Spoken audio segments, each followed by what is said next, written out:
Mr. Brennan, Present.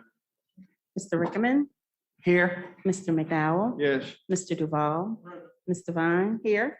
Mr. Davis, Here. Mayor Benjamin. Here. Thank you.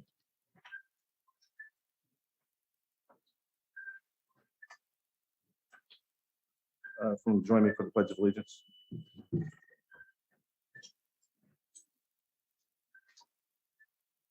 Pledge allegiance to the flag. States of America.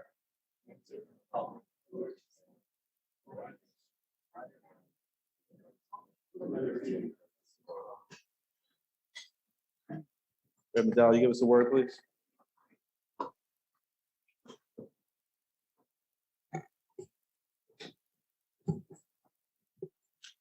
Let us pray.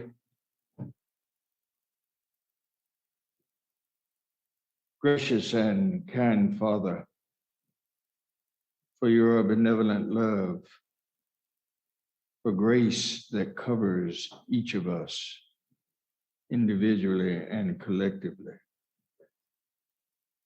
In this season of this pandemic, as it reaps havoc in the lives of these our citizens and nationally, we pray for those persons who succumbed. We pray for the 10,000 persons in South Carolina who have given their lives.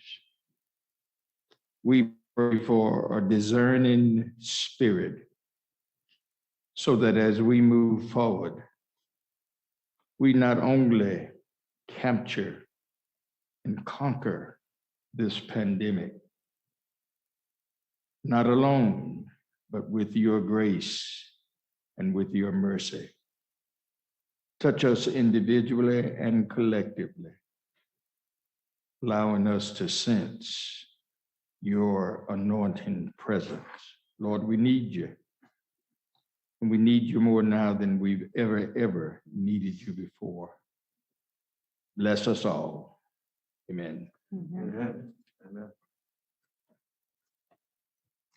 There's a motion to approve the agenda. There's one amendment to add the Nathaniel Abraham Senior Day proclamation presentation. A motion to adopt the agenda with that amendment. So move. Is there a second? Any discussion? Move the previous question. Clerk call roll. Mr. Brennan. Yes. Mr. Rickman. Aye. Mr. McDowell, Yes. Mr. Duval. Mr. Vine. Mr. Davis. Aye. Mayor Benjamin. Aye. City Manager. Yes, sir, Mayor Benjamin, at this time, we can certainly, and with, I guess, heavy hearts for many of us, but take up the Nathaniel Abraham Senior Day proclamation presentation. Okay. Yeah. A motion? So move. Second. Second. Discussion? Move the previous question. Clerk call roll. Mayor, this, It's a proclamation. Oh, I apologize. I thought we had the agenda. Yeah. I mean, the approval of minutes. I apologize. No, sir, You skipped over. I was playing with Mr. Rickman. I apologize. All right. That's all right. No, I'd like to read this proclamation on behalf of the people of Columbia. Whereas Nathaniel Abraham Sr. first came to Columbia, South Carolina to improve African-American conditions in the early 1960s, and whereas Nathaniel Abraham Sr. was summoned by civil rights leader Jessica Simpkins to sell newspaper advertisements and eventually publish the Palmetto Leader, and whereas Nathaniel Abraham Sr. became an instrumental voice that championed many civil rights issues that helped shape South Carolina's history, and whereas Nathaniel Abraham Sr., affectionately called the Dean of Black Publishers in South Carolina, founded Southern Views magazine, Palmetto Times of Greenville, Palmetto Post of Columbia, Tri-County Sentinel, Carolina Panorama, and Progressive American magazine, foreseeing a need to represent and reach out to underprivileged communities. And whereas Nathaniel Abraham Sr. worked with the Richland County Citizens Committee to protect local and nearby residents' rights, and whereas Nathaniel Abraham Sr. was bestowed a proclamation from Mayor Robert D. Coble signed by E.W. Cromartie II, District Council Member, on May 13th, 2005, declaring that day Nathaniel Abraham Senior Day, which presented the key to the city of Columbia at the roast and toast honoring Nathaniel Abraham Senior. And whereas Nathaniel Abraham Senior continued to use the voice of print media to complete and disseminate information to inspire African Americans economically, educationally, and politically until his retiring as publisher emeritus of Carolina Panorama newspaper. And whereas Nathaniel Abraham Senior, as part of his final contribution to community work, created the Legacy of Black Business Awards Gala in 2013, acknowledging African-American owned businesses in operation more than 40 years. Now therefore, I, Stephen K. Benjamin, Mayor of the City of Columbia, along with my fellow members of Columbia City Council, do hereby proclaim August 17, 2021 as a day of celebration and recognition. Nathaniel Abraham Senior Day.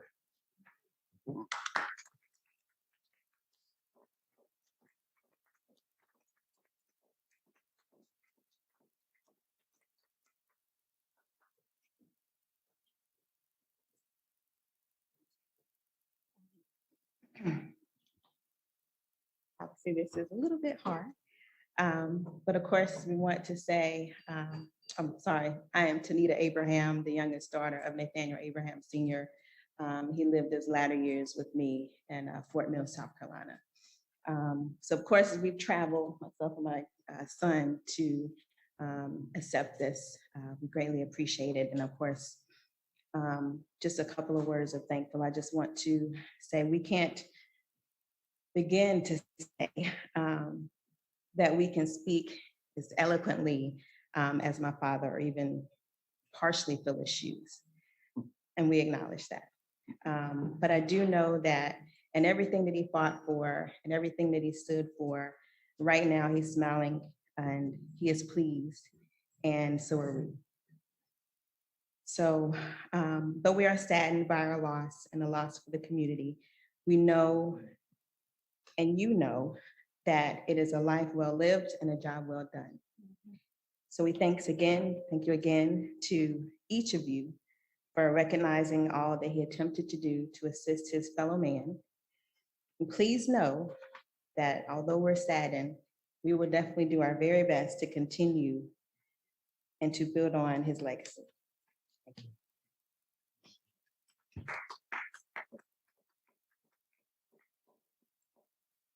I know everyone here has stories with Mr. Abraham, ever present, always leading, always serious about his business, covering the people's work and the people's business, and he'll be sorely missed. And I can only imagine the treasure trove of memories that helped shape the city over the last half century that you might have in your archives. And we're gonna spend some time talking about that too.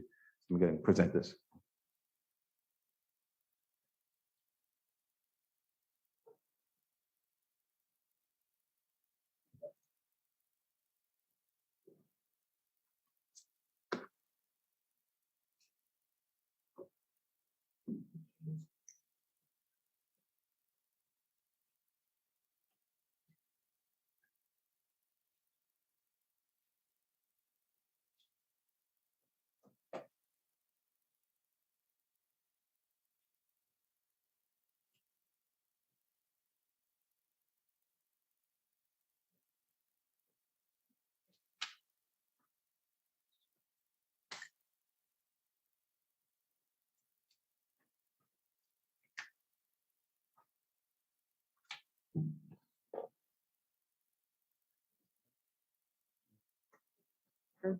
I was so anxious to acknowledge Mr. Abraham, Mayor, but yes, sir, we do need to approve the minutes. I'm not gonna do it now. Yeah, okay, August 3rd, 2021, City Council meeting minutes. Is that a motion? Is there a second? All right, any discussion? We'll move the previous question. First call roll. Mr. Vernon. Yes. Mr. Rickman. Aye. Mr. McDowell. Yes. Mr. Duval. Mr. Vine. Aye. Mr. Davis. Aye. Mayor Benjamin. Aye. Thank you. And another presentation of Benjamin and Council, the Columbia Richland Fire Department Appreciation Day Proclamation, the Honorable Mayor Stephen K. Benjamin.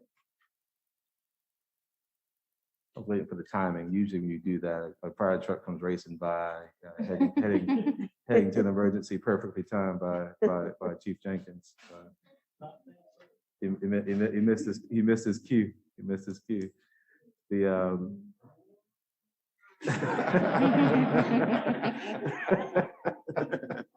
was actually pretty He good. even has that down. pat. Actually pretty Ridiculous. good.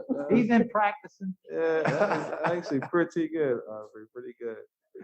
Oh, man, I'm gonna read this proclamation. Whereas the city of Columbia, South Carolina is committed to ensuring the safety and security of all those living and visiting Columbia, and whereas the Columbia Richland Fire Department has roughly 620 Korean volunteer fire members committed to protecting the public from the dangers of fire and fire-related injuries, and whereas the department's fire prevention division has worked tirelessly to promote education on fire safety in our communities, and whereas the fire department turned to virtual means of engaging with citizens on fire prevention and fire safety during the COVID-19 pandemic, and whereas Columbia Richland Fire Department members conducted more than 2011 fire inspections, 106 virtual home fire safety surveys, and 21 virtual fire education presentations over the course of 2020. And whereas these activities are more earned the department the recognition of Fire Safe South Carolina community for the second year in a row.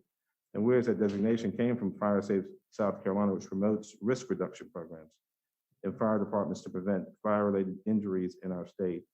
And whereas the Columbia Richland Fire Department was asked to present at a national conference on the best ways to virtually promote fire safety and education with the public, and for Stephen K. Benjamin, Mayor of the City of Columbia, along with my fellow members of Columbia City Council, do hereby proclaim August 17th, 2021, Columbia Richland Fire Department Appreciation Day in the great city of Columbia, and urge our fellow citizens to recognize and participate in its observance.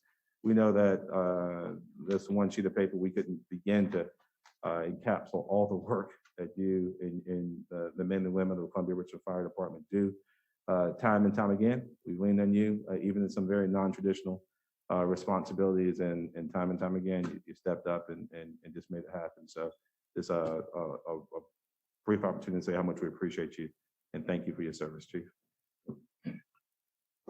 Thank you, Mayor, Council, Madam City Manager. I had this long speech to say, but since you read a proclamation, it said it all. So we just want to say thank you all for this recognition, and certainly we're going to continue to work hard to make sure that we continue to keep not only the citizens here safe, but those that pass through here and visit us as well. So we just want to say thank you, thank you, thank you. That's all I got.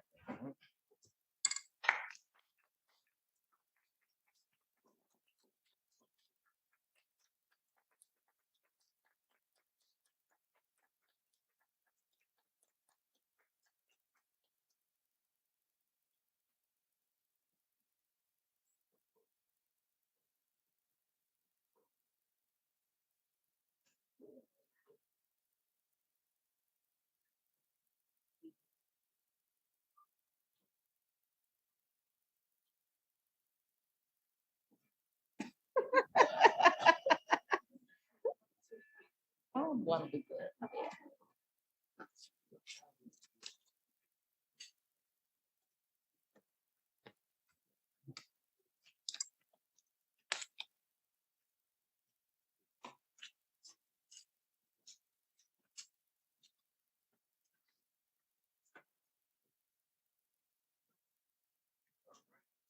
Thank you, Mayor. At this time, we will have an update from the Capital City Lake Murray Country Regional Tourism Board. Ms. Miriam Atria, the President and CEO of Capital City Lake Murray Country Regional Tourism Board. Say that real fast 5 times. I left my sound effects at home, but I brought a large voice today. On behalf of Capital City Lake Murray Country, Mayor Benjamin and members of council and city manager, thank you for this opportunity. We just had our annual meeting, and our annual meeting is where we get together with our funding partners, tourism allies, tourism advocates to unveil what we've kind of done in the past year and what's expected in the coming year.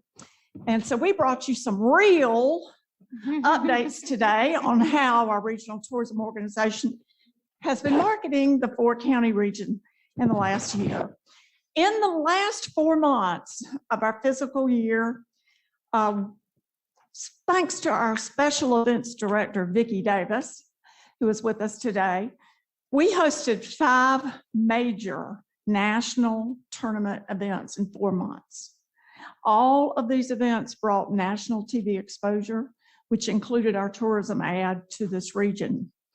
Vicki and I also have just returned from ICAST, which is the largest fishing and outdoor show in the United States. You know that in this tourism region, it is a $1.5 billion industry for the 4 counties that our organization promotes. But the good news about ICAST, we are returning with some great business for the year 2022, 2023, and even into 2024. And it's all not necessarily fishing. We are hosting in September the National Women's Sunfish Regatta out on Lake Murray, and they will be coming from all across the United States. Some of the business we are bringing will also support rentals at the Columbia Convention Center. During the pandemic, Capital City Lake Murray Country committed 54% of our budget on direct marketing and advertising. And we are on the way to the World Food Championship. 7 chefs from this region were chosen. John Cooper, a resident of the city of Columbia, who is the master chef at Aladia's, will join the 6 other chefs. This region is going to receive unprecedented media coverage from the World Food Championship on the Food Network television show, along with our tourism ad. Our region will be competing. Those 7 chefs will join. There's 350 chefs, and they will be competing for a seat of 10 contestants at the final table event, where one of those chefs will win $100,000. The results are in. Our region's message is being shared through our media press partners who provide us with an annual report as well. Last fiscal year, 162 articles were published on this region's various tourism facilities, itineraries, attractions, etc. 18 billion media impressions were made from the 162 articles. And they also confirmed to us that is a 168 million marketing value for this region. We spent $681,000. Pretty smart marketing. We have a regional show getting ready to air that was filmed right before the pandemic dropped. And it's called Beyond Your Backyard with Eric the Travel Guy. Many Columbia and regional attractions are featured in this 30-minute television show, which will be airing in the fall on PBS. I believe it's 142 markets across the United States carry PBS and Beyond Your Backyard. And as well, Eric the Travel Guy, we kind of coaxed him, talked him into producing a 1-hour show. We joined with our South Carolina Tourism Region partners to produce a 1-hour show on the Revolutionary War Trail journey through South Carolina. That show has been completed in the production and will be airing as well January 2022. Hot off the press, Forbes magazine named our region a top Southern destination. And more real news, last week, Vicki is showing, Food and Travel magazine named us as a top food and travel destination. So hopefully you get a glimpse. We're bringing in the fishing folks. We're bringing in outdoor recreation. We're putting this region on national television through so many televised shows. So we're spreading the message that we are the region in South Carolina to come to visit, to come spend the night, and to come and spend your money. But we couldn't do it without our partnership with the City of Columbia. And for that, we'll be ever grateful. I'd like to close by asking Council Member Sam Davis to join me at the podium. If you may, Will, please. Sam has served on our board along with Council Member Howard Duvall. Sam has served on our board of directors for 20 years, and we kind of heard through the grapevine he's thinking about maybe retiring. And so we did not want you to leave us without some small memento and recognition for the wonderful partnership, for helping us with our tourism efforts for over 20 years. You have been an asset to our organization as well, and just wanted to give you a big hug today and a small token of appreciation.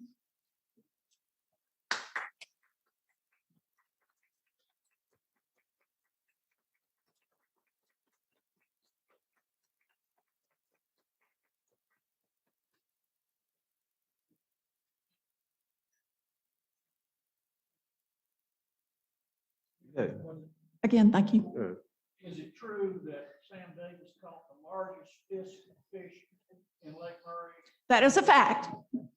And in our annual report, Tell us about the fish he caught. that is not a made-up fishing story. That is a true fishing fact. True, a true fishing fact. Thank you. Mine are about that big. That's a Thank oxy- oxymoron.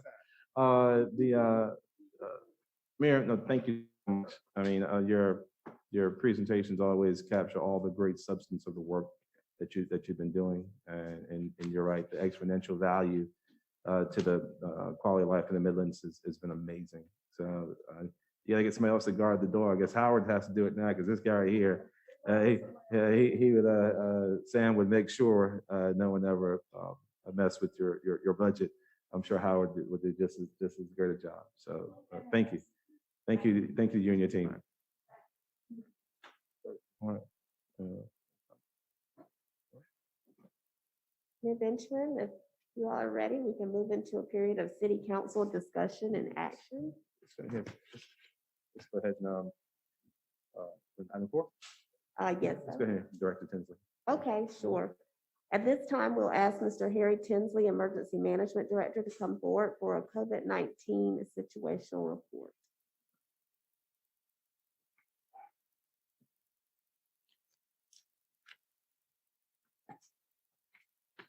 Good afternoon, Mr. Mayor, members of council, Madam City Manager. I'll be brief, just a quick data update on the COVID-19.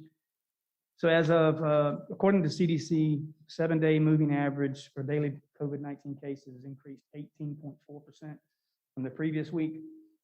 Previous week was about a little over 96,000, and we're at 114,000 for that report cycle. Of noting, of the 4 classified variants of concern, the combined proportion of those cases attributed to Delta is estimated to increase from 83.4% to 97.4% as we start to move through this next wave, or this wave we're in now. As of August 15th, 44 states, previously 38, are now classified as regard to high community transmission. South Carolina is included in that. At our last meeting, we were substantial. 6 states, previously 12, are now classified as substantial. 0 states are classified as low. The top 6 states with the highest cases is Louisiana, Florida, Mississippi, Arkansas, Alabama, and South Carolina. We currently rank number 6 in the nation. And you'll notice also that all 46 counties in our state now have high disease activity. At our last reporting, we had a few that were medium, so now everybody at the last reporting is at high. According to the DHEC data running from July 1 to 31st, and I think I put this in a brief snapshot sit rep I sent out earlier this week. Of the 26,848 cases reported where DHEC could determine vaccine status, 88% of those were considered not fully vaccinated. That's of those 26,848. The 550 hospitalizations reported, 77% of those were considered not fully vaccinated. And then of the deaths reported during that month of July, 110 of those, 79% of those, or 87 of the 110 were considered not fully vaccinated. Some international data as of August 14th, Japan and Mexico are seeing their slope increase. United Kingdom is plateauing. Their peak took about 2 months to get there. South Africa is decreasing. Their peak took about a month in their wave. India is fully plateauing, and it took about 2 months to their peak. So we started seeing ours in July. So we're kind of in the middle of ours in our state, and that mirrors in Richland County and the city of Columbia, as the data shows. Of note, vaccine clinics are still, It's Your Shot Columbia campaign. We do have 2 more vaccine locations next week, the 24th of August, which is at Melrose Park, and the 25th of August, which is at Woodland Park. And those will be from 1 to 5 clinics. DHEC is our sponsor on that. They've been awesome partners with us, as has Lexington Medical Center and Prisma Health. We're continuing to work on scheduling additional as we continue to move through, and all that information is on our website current. So the epi data that posted today, state's case count now stands confirmed case count at 545,625. There have been almost 9,000 tests to date. The new case count confirmed as of today was 1,991. That's down slightly. There were 286 probable for a total of 2,277 combined cases. Percent positivity rate was at 13%, and that test sample was about 28,000, a little over 28,000 tests. Unfortunately, there were 6 new confirmed deaths, 1 probable, bringing our state confirmed total of 8,916. Here in Richland County, our case count stands at 44,307. We had an additional 129 cases as of reporting today, 23 probable. Over the last 14 days, we're averaging about 179 cases per day in Richland County, and that's, I think our last meeting, it may have been 79. So we're definitely seeing that spike continue. As far as statewide hospitalizations, bed utilization rate is at 79%. ICU bed utilization is at 79% as well.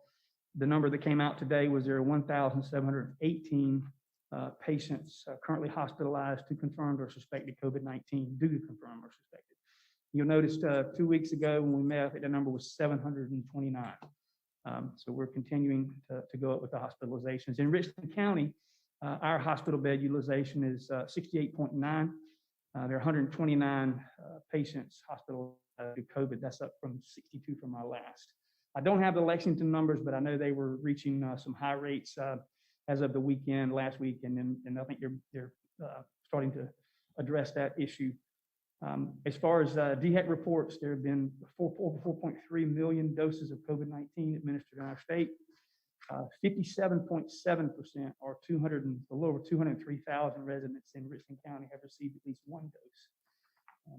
48.8% of those have completed their vaccination process. And according to the latest data, as of the 16th of August, COVID-19 vaccinations, there's 168.6 million U.S. citizens, or 59.8%, that are fully vaccinated, and 80.8% of those 65 and older have been fully vaccinated, and 72.1% of those who are above the age of 18 have received at least 1 dose in the U.S. If you need any questions, that concludes my report. That's a lot, Harry. Ms. Devine? Harry, out of those hospitalization numbers, do we have the Children's Hospital numbers? I do not have that. They report by county total. I will have to reach out to their EM and emergency manager to get that. Can we start including that in our report, just so we can track? School starts tomorrow, and we'd like to see, I know the schools are doing everything that they can do. We've done what we can do, but it'd be nice for us to be able to monitor that. Thank you. Harry, Yes, sir. if you would, give me maybe I didn't hear it, the new case numbers. For today, Yes. the case number for today in our state was 1,991 confirmed, 286 probable for a total of 2,277. And in Richland County, that number was 129 cases. 23 of those probable with 152 combined. Yeah, just on Thank the, you. Please, just, I agree. It'd be great to see those numbers by Children's Hospital numbers on a regular basis. I do know that just overnight, statewide, Prisma saw a 10% increase in admissions, just day to day. The Lexington numbers referenced earlier, Lexington had its highest number of admissions, COVID admissions, since the beginning of the pandemic this past weekend. And we're seeing a trend there that is, again, incredibly concerning. One consistent theme we see is that the likelihood of someone surviving goes up dramatically if, in fact, they receive vaccine. So we want to encourage as many people within the sound of our voice to take one of the vaccines that's been authorized for emergency use. It can indeed help save your life, as the data indicates. As Director Tinsley indicated as well, pretty much almost every case now, and soon to be every case we're seeing is a Delta variant case. If you haven't started reading much about Lambda and Epsilon, then you should. The Epsilon variant shows significant vaccine resistance. And if we don't do everything we can to get as many of us vaccinated as quickly as we can, then it seems like this may be a never-ending journey. There are ways to stop it. Obviously, get vaccinated when you're in close quarters, as we are now. Mask up. Let's do all the common sense things we've been talking about from the very beginning. And if we do, indeed, we can save lives, improve public health, we'll improve the education of children, and we'll also save our businesses, many of whom are struggling right now under the weight of the pandemic. We can do more, and I want to thank this council for leading, because we've led. A lot of others have been inspired to do so as well in their own right. We're seeing good, strong support statewide, bipartisan support, and not that this is a partisan issue, but strong bipartisan support as well to protecting our children and our educators as they go back into the schoolhouse this week. So let's stay the course. Let's stay the course. Thank you. Thank you, Director Tinsley. Thank you, Mayor. Thank you, Mary. At this time, we are bringing back the Chief Health Officer proposal by the Honorable Edward H. McDowell. Thank you, Ms. Wilson, and members of the council. Thank you for, again, allowing me to share with you a passionate plea for this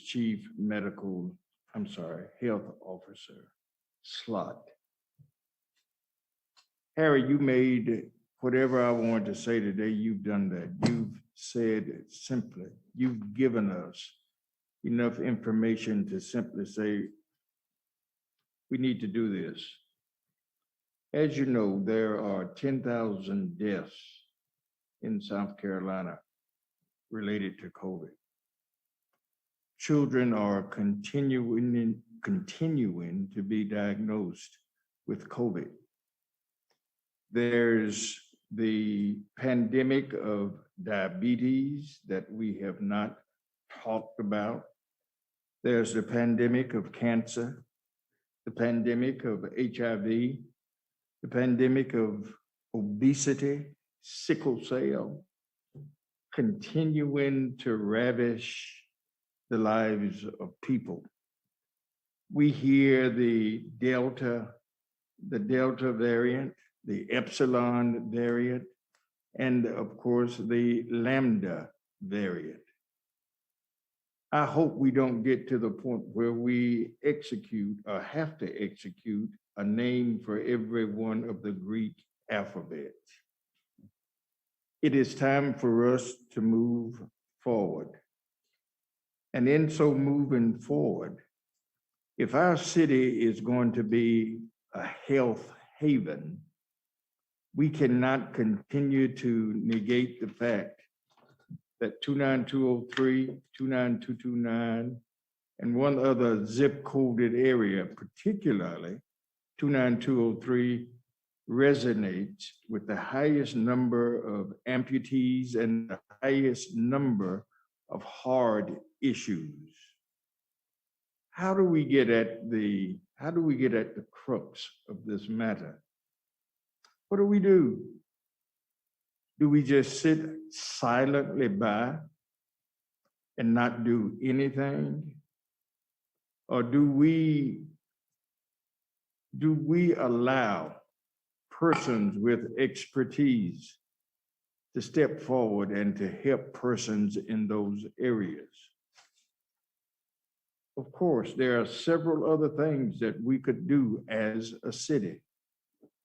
But if we are going to beat this virus, this Delta variant, if we are going to move in a direction where folk are being resourcefully helped, we need to do something. We need to act today.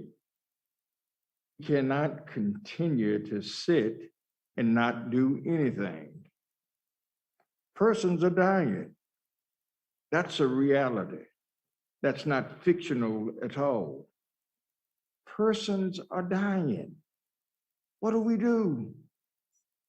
Do we sit back and just perhaps think that it will all go away? Harry was very eloquent today. The numbers are glaring, and it's not lowering at all. We could very well involve ourselves as a council on other opportunities, but right now, it's a health opportunity.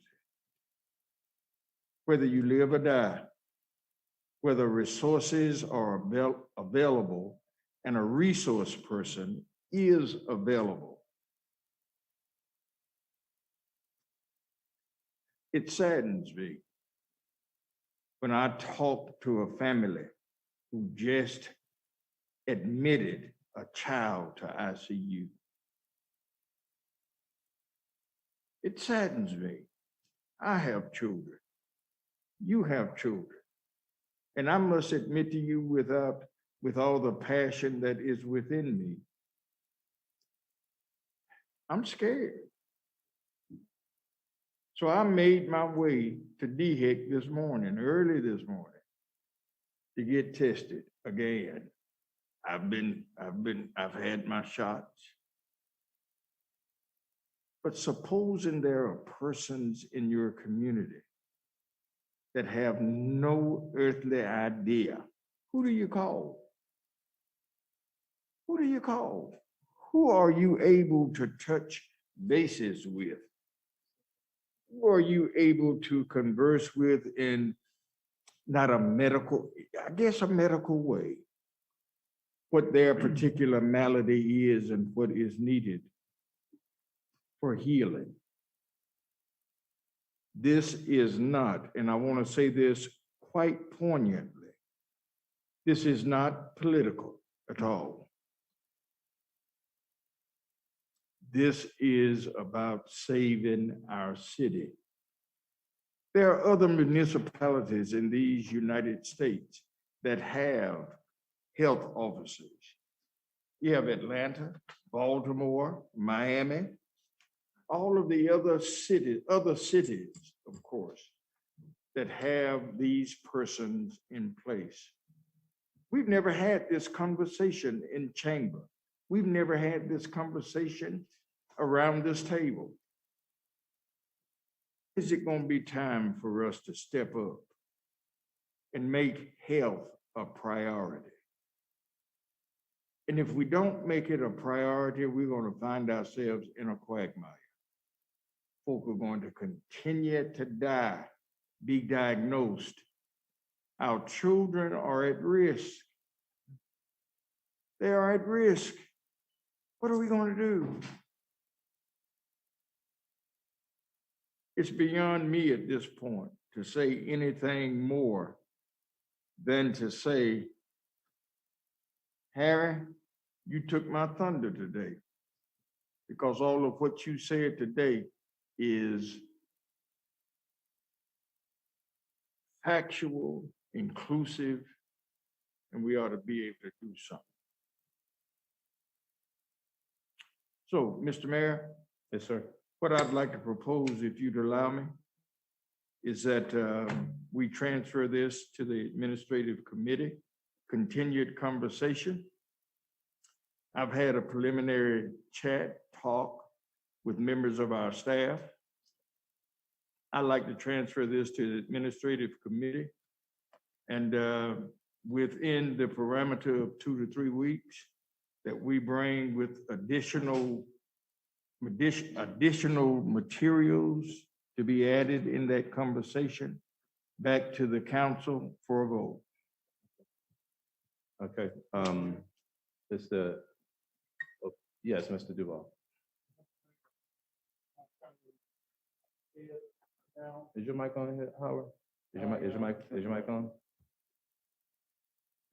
Okay, excuse me. It's not on. Thought it was. I'd like to take exception to Councilman McDowell's request. He says this is not a political question, but we all know that it is a political question.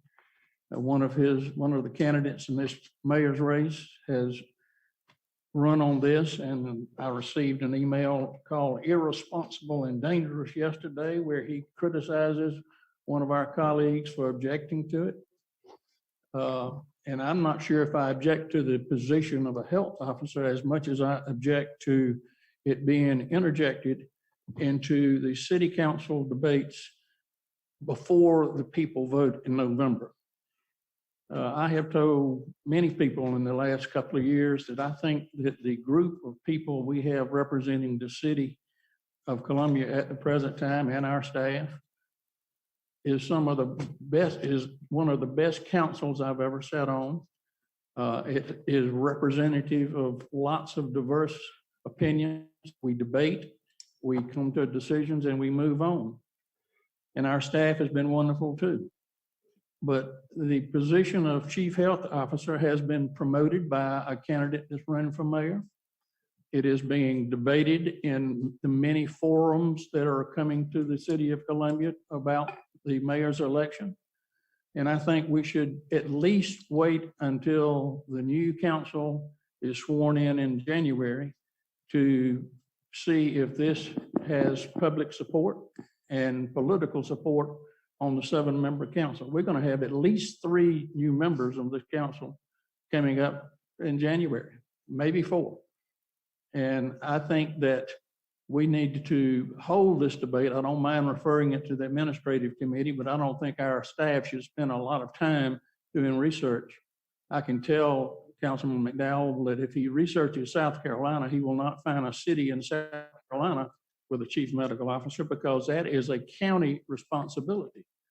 We have county health officers. We have Department of Health and Environmental Control.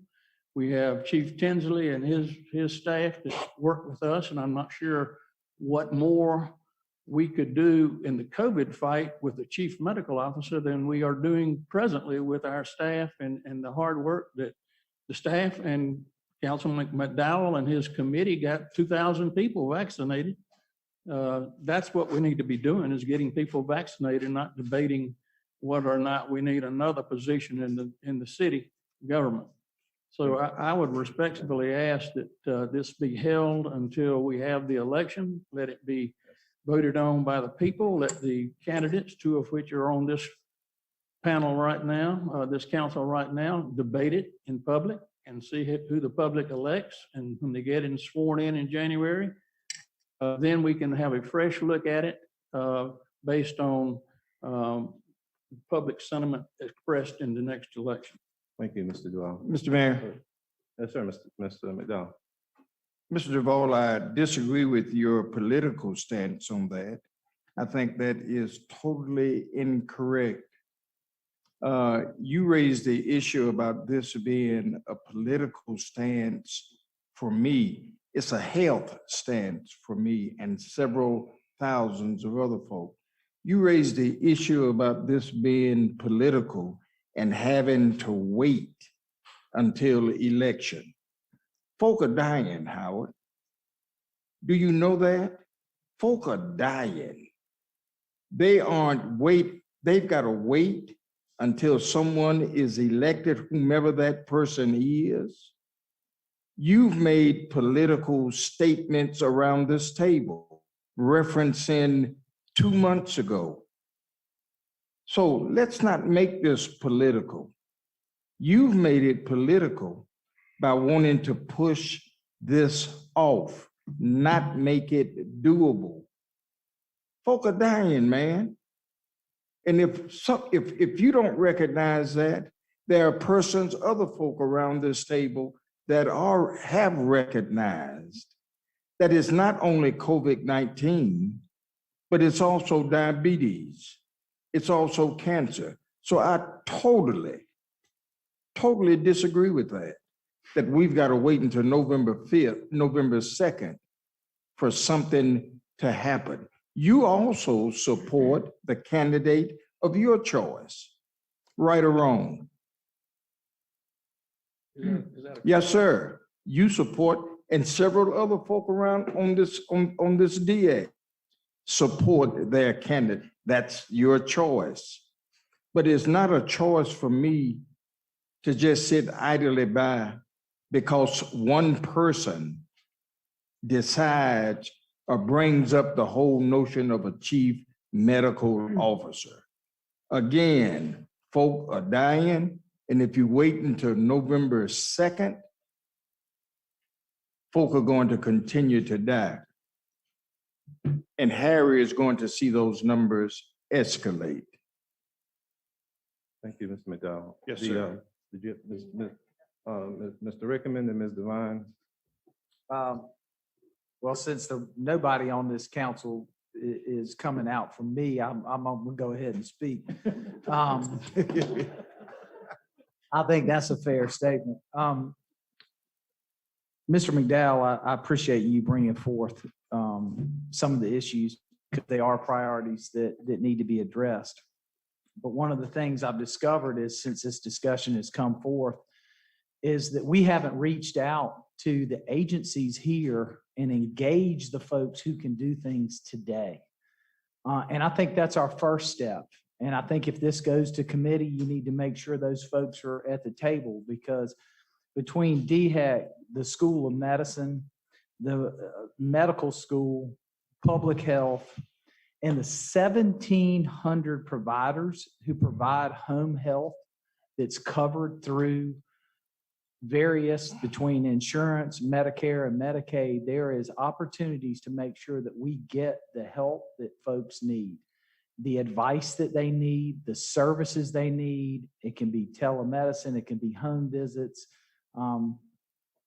It's amazing to me as I dug into the issue a little deeper to see how many opportunities we have out there for folks to get the help and to tackle these. And I think bringing it forth like you have is a great step forward in making the acknowledgement that we have some disparities and concerns in districts in our city. But I'm not sure that I agree that the health officer is going to make that happen faster or quicker than the agencies that have been doing it. We need to make sure that people are taking advantage of what's out there and understanding that. And every one of these agencies has phone banks. They have people who visit homes. I think we should reach out to all these agencies, including Blue Cross Blue Shield that provides services and money through their health foundation to help bring forth this and make that part of city council and the city moving forward going, hey, we really need this addressed. We know we have the agencies out here to do it. Let's bring them to the table and start the discussion now because you're right. It needs to be addressed, but it doesn't need to be the city. It needs to be the people who specialize and have the resources and the depth to make the difference. So I would ask that you bring those people to the committee and ask them to be engaged because everybody from the American Society for Diabetes to the School of Public Health to the medical school to DHEC to Blue Cross Blue Shield, Prisma Health, MUSC Health, all of these agencies are right here in our doorstep, along with people like SC Calls, who, is invested in our community. They're building other things in our community, as one of the office buildings proposed for Phillips Street. And next to the stone manufacturing was a 24-hour daycare, 24-hour PA. Let's bring them to the table and let's help solve it. All right, Ms. Devine. Thank you. I guess let's take a step back a little bit. I do believe that the way that this came forward probably was not, well, not probably, was not our normal process. And so certainly whether it's political or not, the perception is that it is, when you have a press conference out in front of City Hall and announce something before it is brought to the city manager for consideration. However, after that happened, it was asked, Mr. McDowell asked the city manager and staff to look at it. And I thought that's what we were actually going to hear from them today, is what they have looked into. And then I think that we all should be able to also give them some additional information regarding, other things. There's been discussions, and Mr. Rickman rightfully said there are a lot of agencies who are out there doing things. This resolution that was prepared talks a lot about statistics in 29203 specifically. And I know this predates Mr. McDowell, so he may not be aware of this, but in 2014, Prisma Health came here to this council at my request to make a presentation on the work that they are doing to address health disparities. And they told us then that there was a community health council specifically for 29203.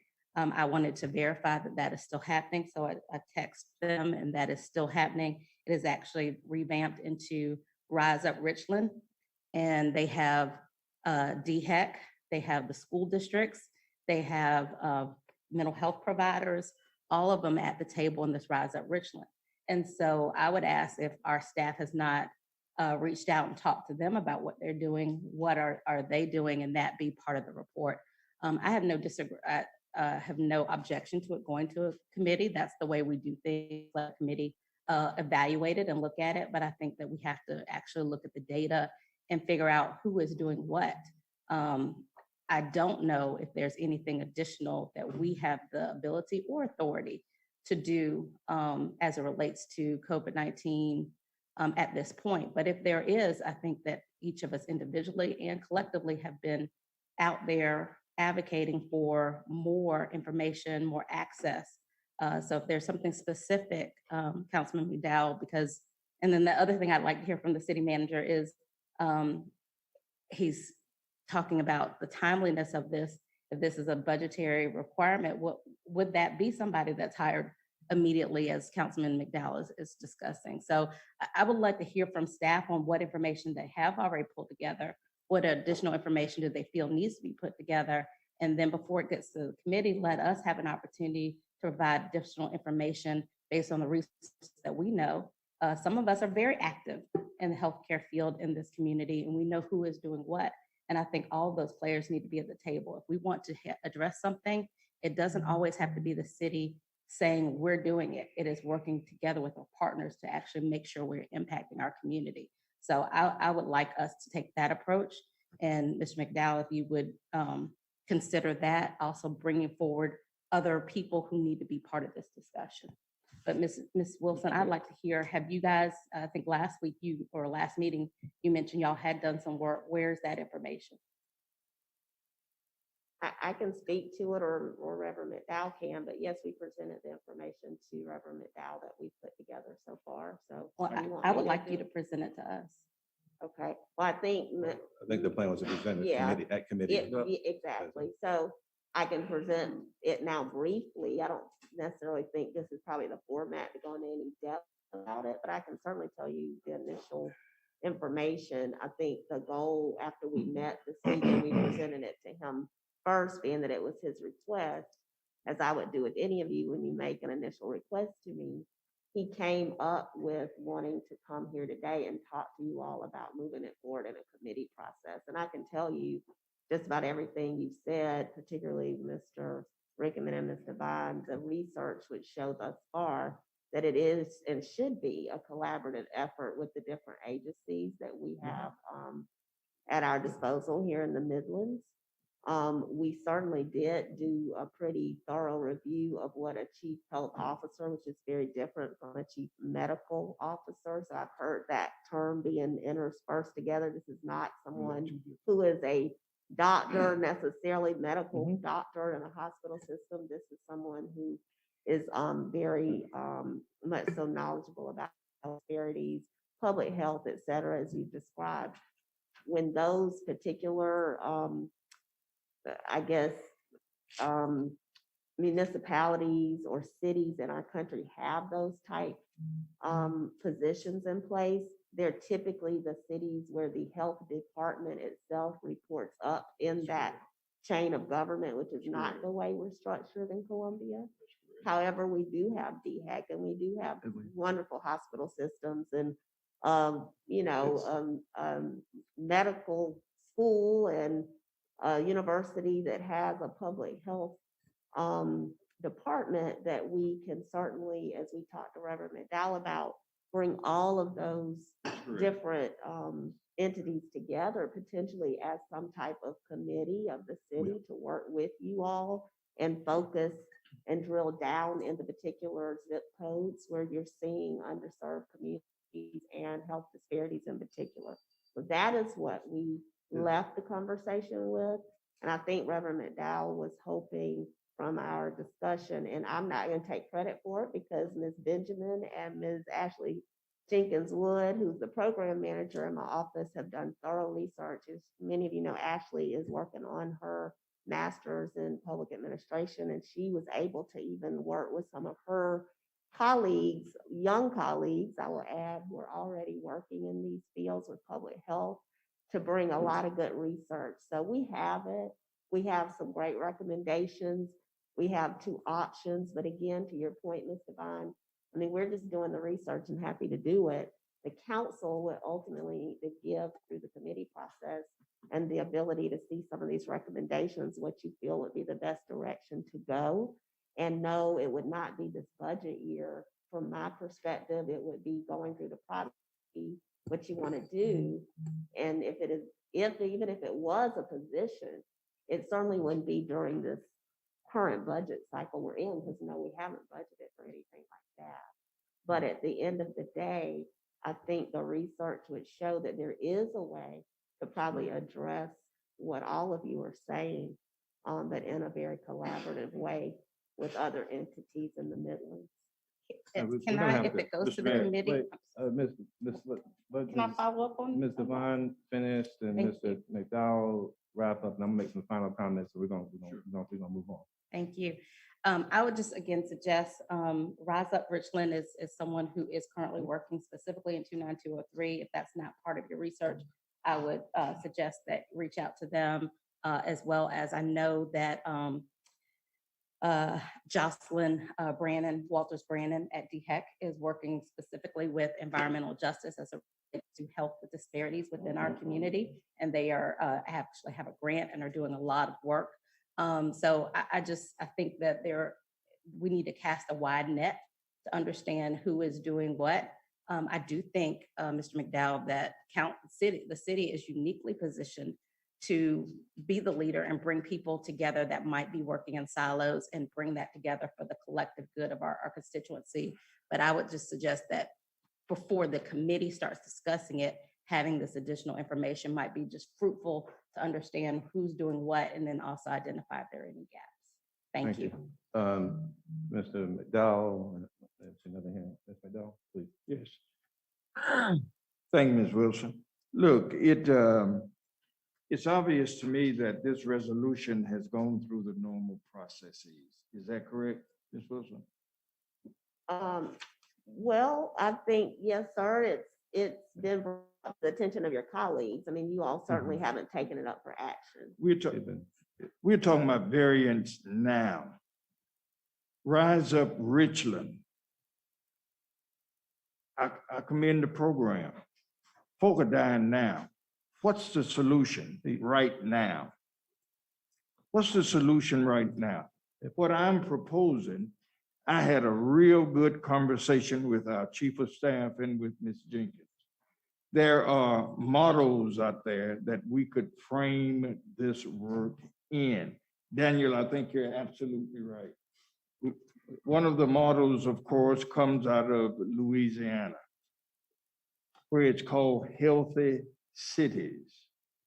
And that model, of course, sort of looks, and I think we've got to be we got to be very specific when we say a health officer and a medical officer, because they are not one in the same. So what do you've said medical, but this says health. What are you asking for? The, I'm asking- No, I'm not. Look, I'm not, what I'm asking for is for help for folk in our city discounting what it's gonna cost. Because if we gotta put a cost on the lives of people, then we are in a quagmire.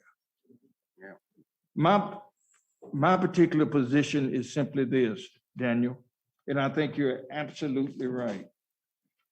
One of the ways that we can do what you suggested a few minutes ago, bringing folk together, the committee meets, we look at the framework, framing this board or whatever into something that will speak to the need, people who have expertise in those particular areas that I casually mentioned this morning. I think for us not to do anything right now is a travesty. It's a travesty, whether you call it a medical officer, whether you call it a medical officer or a health officer. The point is, folk are dying, and we're discussing the deaths of people. That is tragic. And for anybody to talk other than what we're talking about today is talking nonsense. Talking nonsense. We cannot rationalize death. Either you live or you die. And folk are dying. How do you rationalize that? And say it in such a way that we want to do something. We gotta act today. We gotta act. Yeah, I'm gonna move that we refer this, Mr. Mayor. Simple as Yes, that. sir. I'm through.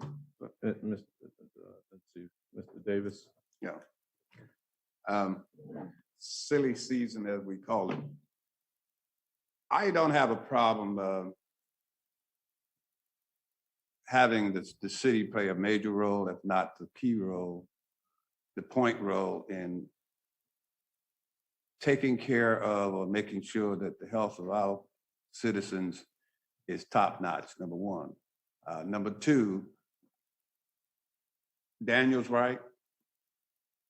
We have a number of partners, agencies that are specifically assigned certain areas of health management and health care. 29203, I'm proud to say that I made a conscious decision to move with my family into 29203. But if we're getting true benefits from all of these partners and agencies that we have that are on the payroll, then why in the hell are the numbers so high in 29203, 29222? There's got to be a reason. Somebody's not hitting the target, pure and simple. And there's nothing wrong with having a professional that guides this city down the path of being a true healthy city, number one. And make sure that the people who work for this council and the people who serve this city are in the best of health. So, as far as I'm concerned, I think the committee process is fine. It's okay. I don't have a problem with that. Also, I'm not approaching this from a political standpoint, but the idea and the concept sounds Very good. Sounds good to me. Because somebody's missing the boat in this city if these health disparities are this high. With all these partners we have, the hospitals, the volunteer groups, you go on and on.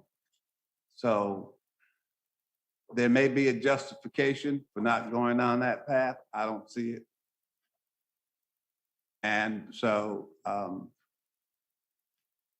Brother McDowell, I agree with you. I appreciate your stance on this. All right, I was not preparing to speak on this item, and I think in terms of ripeness, the issue will be before us in the motions portion of the agenda to refer this to administrative committee for discussion as a subcommittee of council and for a recommendation, in which Mr. McDowell has indicated that he'll bring back a recommendation after full consultation with so many of the different organizations represented here to this council for final action.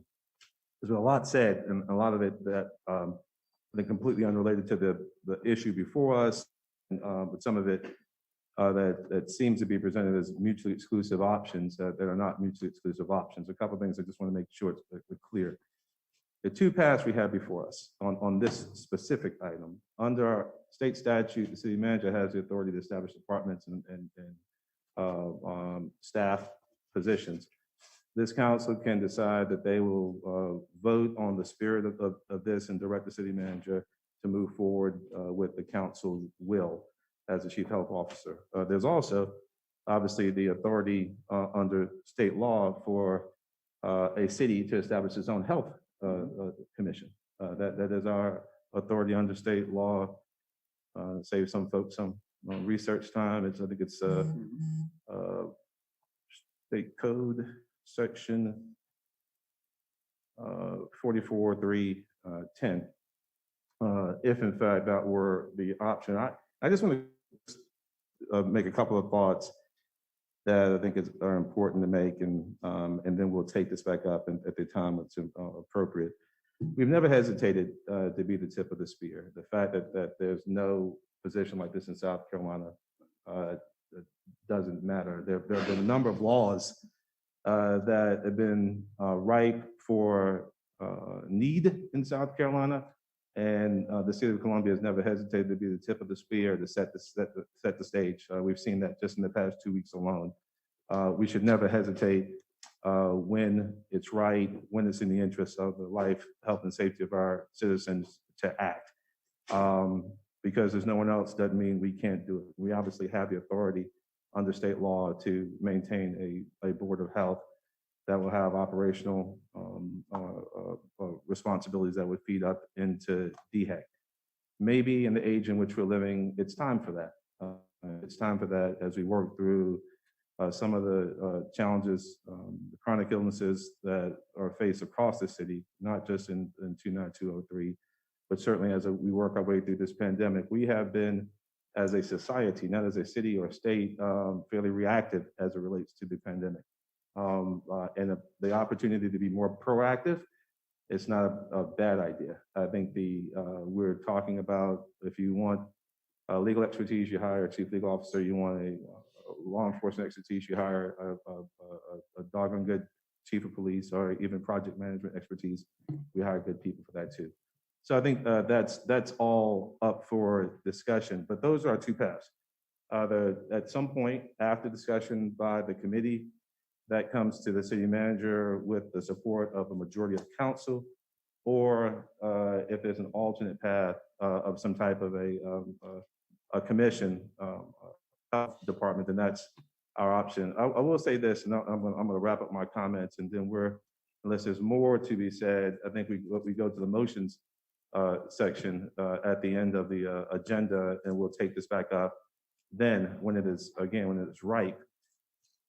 I remember sitting in city council chambers, it's been several years now, and at one point there at least one, sometimes two of our colleagues that if I said the sky was up, they say it was down. If I said it was blue, they say it was black.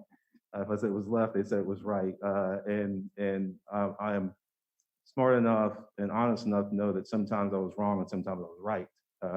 But I knew that whatever I said, they go in the other direction. I remember one of our colleagues making a suggestion. He was convinced that I would be in the alternative, and they said that's a good idea. I support it. And he was dumbfounded. And I think it's important for us that if we believe something is a good idea and something as important as this, yes, although we're in a political environment, it's important that if it's a good idea, then allow a good idea to advance if it has our support. If it's a bad idea, then we go through the process and we choose that otherwise. The opportunity to discuss it and have all the other parties here in the Midlands who are charged with these responsibilities to participate and have a say, it's important. But it's our responsibility, our sworn responsibility, to do everything we possibly can. A budget amendment, we've done budget amendments before. Appropriating one full-time and equivalent employee position out of over 2,200, we can do that as well. We've done it. So let's do our very best as this goes to committee and comes back before us, hopefully having significant amounts of input from all the different parties mentioned here. If a recommendation comes back from the committee, then we'll take it up in whatever form it is, and hopefully not have to debate this again and again until that very point. But those are the paths before us, the options for us before us. And I'll leave it there unless there's more comment. We'll take it back up in motions for referral to committee, and I think we're good. All right. All right. Thank you. Thank you. Let's keep on I moving. think he's saying it's not appropriate to move at this point. Yeah, we're gonna do it on the motions. On the motions. All right. Yes, sir. On the motions. All right, Madam City Manager.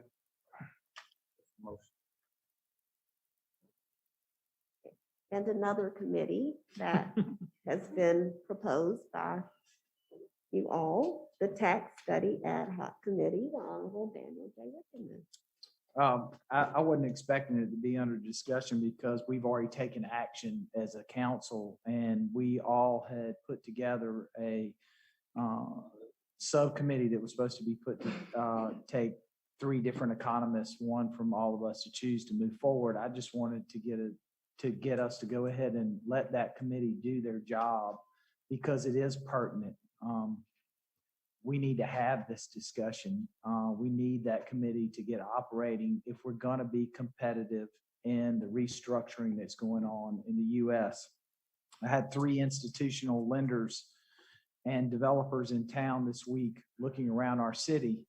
And they all said the same thing to me. We need to be having a discussion about how to be competitive to get that outside investment to grow. As the restructuring's coming, it's coming to the Sun Belt. You know, we had great growth, 6% in the Sun Belt, but they're projecting double digits. And I want to make sure we don't get left behind. So we've got the beginning of the discussion. We've all picked the economists to do this. Let's let them move and do their job. That's the only reason I wanted to bring it up is let those 3 economists get together and structure in this committee so that we can have community dialogue and try to advance the ball that benefits this community. What's That's the that? only reason to bring it up. Is that not happening? What? It's kind of stalled, and that's why I wanted to put it on the agenda to find out where we are. Well, we've got that's the it. 3 economists. We've written the letter. I wrote the letter on April the 26th.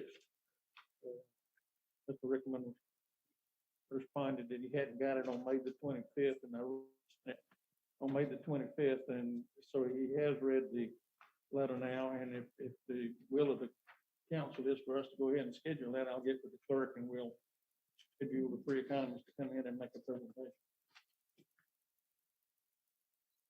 Any other comments?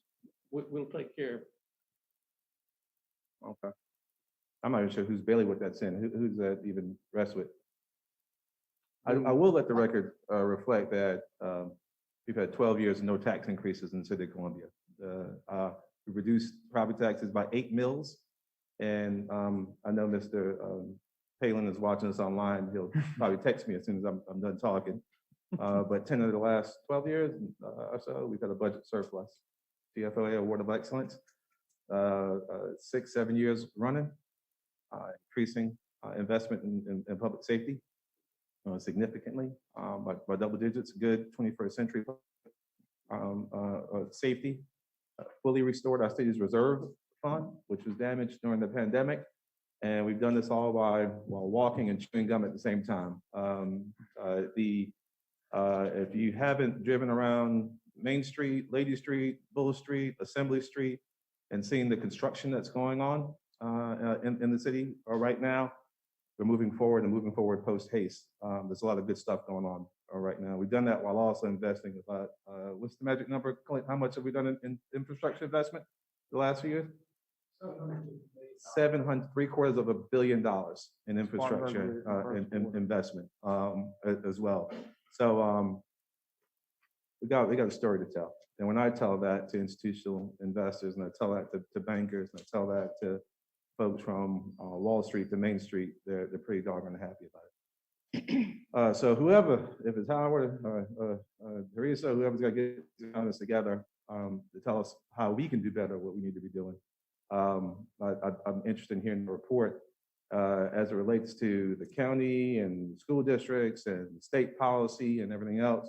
That's a whole different discussion, but the city of Columbia has its act together. I want to make sure we know that. Thank you, Ms. Wilson. Meet with the economists, please, somebody. All right. Well, you know, since we're gonna get political for a minute.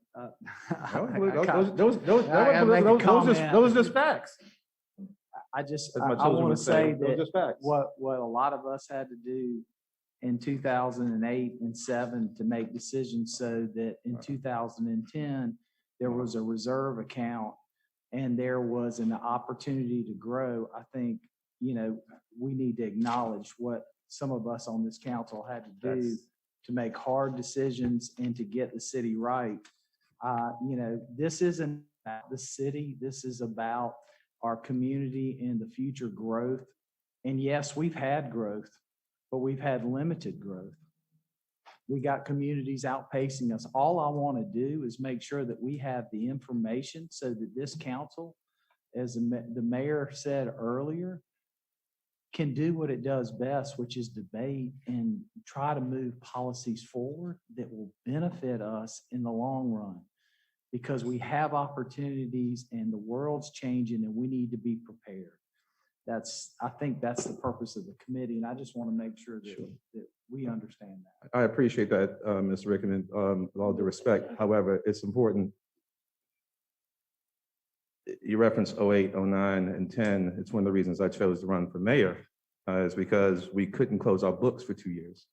It's because we were furloughing police officers. It's because we were planning to shut down the Shandon fire station or the fire stations.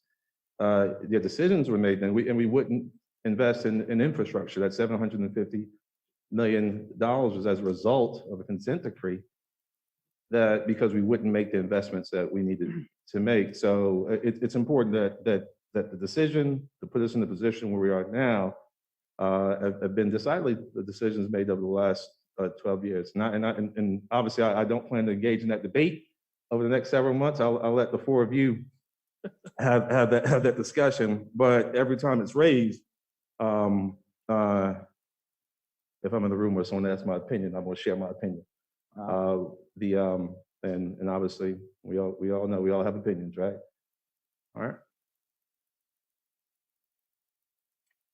I Meet move with the approval of the economist. consent agenda. Okay, please, Ms. I'm sorry. Move approval of the consent agenda. All right. Is your mic on? All right. A second. Is there a second? Second. All right.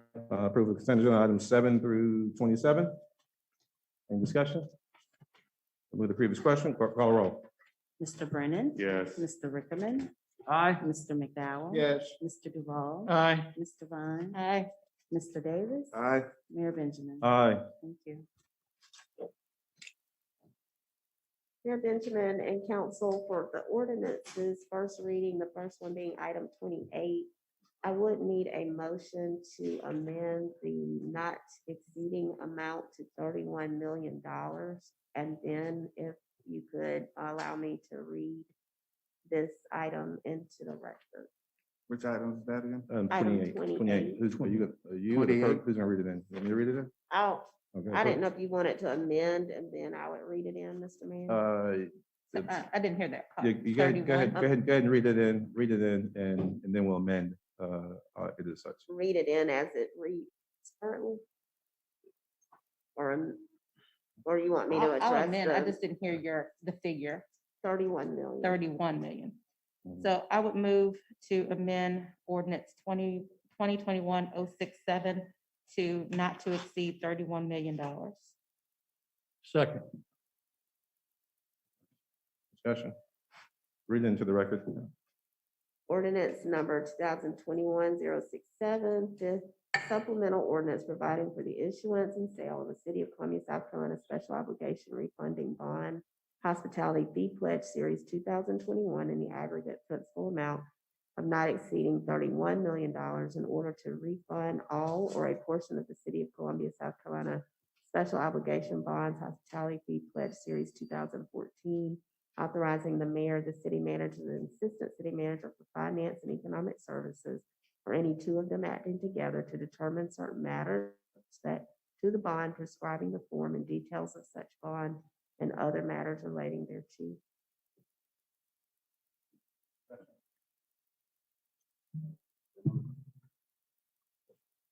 Move. We have This a motion. motion on the floor to amend. Yeah, so do we need to vote on the amendment? Move approval. Is there a second? Second. Any discussion? With the previous question, clerk call the roll. Mr. Brennan. Yes. Mr. Rickman. Aye. Mr. McDowell. Yes. Mr. Duval. Aye. Mr. Vine. Aye. Mr. Davis. Aye. Mayor Benjamin. Aye. Thank you. I'm sorry, just clarification, Mr. Mayor. My motion was to amend. We didn't vote on that, but then you read it in. So are we covered, Ms. Hammond, or do we Yeah. need to vote on both? I've read it, Madam Devine, so I think you can now vote on the actual item after you took the vote on the amendment. Okay, so that Yes, vote ma'am. was for the amendment. Yes, So ma'am. now we need to vote on the motion. Move Yes, approval. Is ma'am. there a second? Second. Second. Any discussion? With the previous question, clerk call the roll. Mr. Brennan. Yes. Mr. Rickman. Aye. Mr. McDowell. Yes. Mr. Duval. Aye. Mr. Vine. Aye. Mr. Davis. Aye. Mayor Benjamin. Aye. Thank you. Sorry about that. Oh, no, Thank it's all right. you.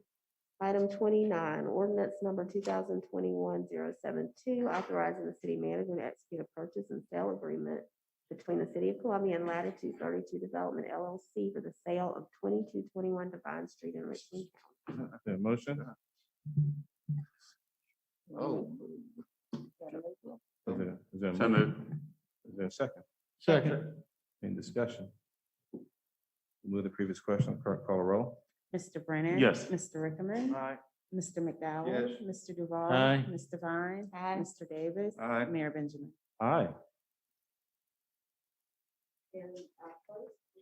For a zoning planning matter, item 30, zoning text amendment to amend the text of the Unified Development Ordinance.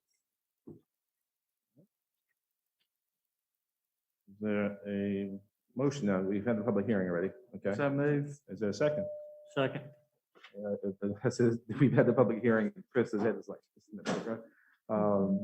Any discussion? We'll move the previous question, clerk call the roll. Mr. Brennan. Yes. Mr. Rickman. Aye. Mr. McDowell. Yes. Mr. Duval. Aye. Mr. Vine. Aye. Mr. Davis. Aye. Mayor Benjamin. Aye. Item 31, moving into a period of resolutions. Resolution number R 2021-047, approving assessment role for City Center Business Improvement District. Is there a Second. second? Moving second, any discussion? Seeing none, move the previous question, clerk call the roll.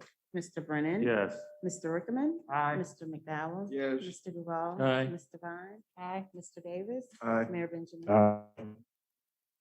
Item 32, resolution number R 2021-090, supporting We Love 5 Points LLC's proposed concept for development of the former Wells Fargo property Mr. Mayor. located.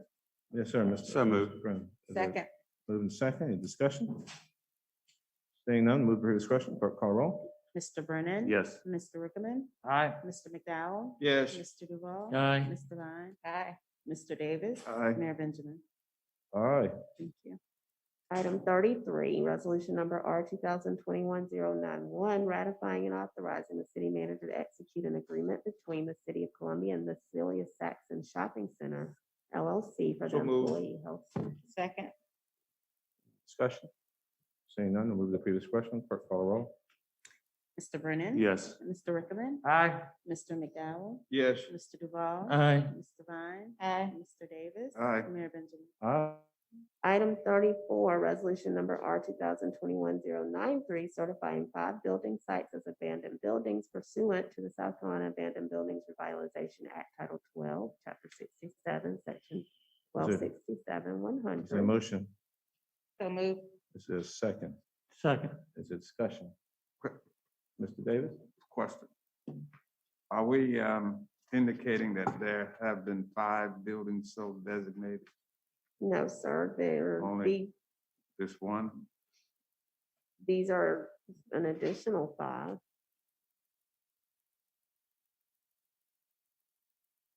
We've certified 5 building sites. What am I missing?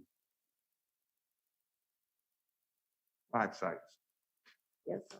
Yes, On the footprint of that property. It is just one property, but the statute allows for there to be sites or buildings based on the proposed usage. So there is a diagram in there that shows the different 5 sites. And we've done that in the past, Taylor Street and Bull Street and a few other places as well. Thank you, Mayor. All right. Any discussion, further discussion? We'll move to the previous question. Clerk call the roll. Mr. Brennan. Yes. Mr. Rickman, Aye. Mr. McDowell. Yes. Mr. Duval. Aye. Mr. Vine. Aye. Mr. Davis. Aye. Mayor Benjamin. Aye.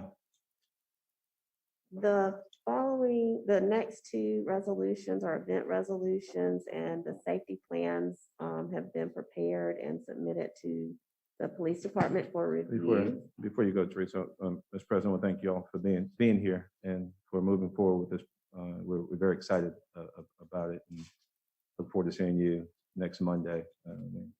Spend some time together, all right? Thank you. All right, you'll be blessed.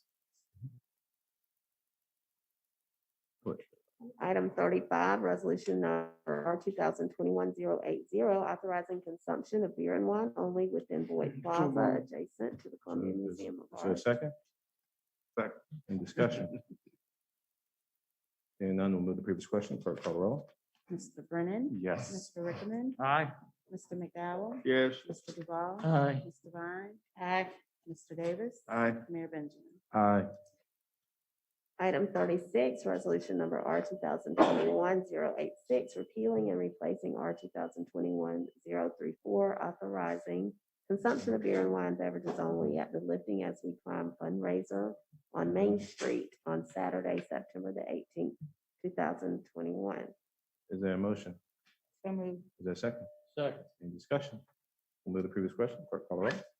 Mr. Brennan. Yes. Mr. Rickman, Mr. McDowell. Yes. Mr. Duval. Aye. Mr. Vine. Aye. Mr. Davis. Aye. Mayor Benjamin. Aye. Moving into a period of appointments, there are several appointments listed, many of which, if not all, we have brought before you all previously. So I'm really encouraging appointments to be made. I think there are a few potentially, like DDRC, for example, where oftentimes they may be running into a quorum issue. Ashley has done a good job of bringing the memos forward. So if there's something else that we need to do differently to help you all move these along, please let me know. It needs to get to us quicker. We don't have time when we get the nominations and all to review it and talk to the district representatives to see who they might have or who they might want to support. So we need to get the information Quicker before the than- Friday before. Well, most of what you're getting the Friday before at this point are things you've gotten for weeks before. Yeah, I To think be she's tried honest, to so- email them. I think Is- she's tried to email them with the backups and give us kind of the heads up. I think it really is incumbent upon us to go through that email when she brings it and then asking. Yeah, I disagree that these are coming on the Friday before for the first time. I don't think that's accurate, but again, what Ashley has suggested is she can meet with you all, if that would help you to go through them well in advance, but there's not any of these that haven't come before you before. These are- I don't see the election commission on here. We got an election coming up out here. And we might need to get all three members of the election commission appointed There's only one vacancy and it'll be on your next meeting agenda. next meeting. Yeah. All right, Is Ms. so. Wood here? Is she step out? So we're gonna walk through these, and I actually does a pretty good job of making sure I have the information, and I think I'm on the same list as everybody else. I know we have our challenge is once we have the information, let's be diligent. I mean, we've done I think a pretty good and fair job listening to one another as we speak geographic diversity across the city. Sometimes maybe even maybe a bit too deferential. But when it comes time to act, we have to be ready to act. And we have some places, obviously we couldn't pull teeth and get people to serve on committees and commissions, and some we have a whole lot of people wanting to serve, so we gotta get and put them to work. So the quicker we get through some of these, then less we'll have to deal with. Actually, thank you for the juggling act of what we have.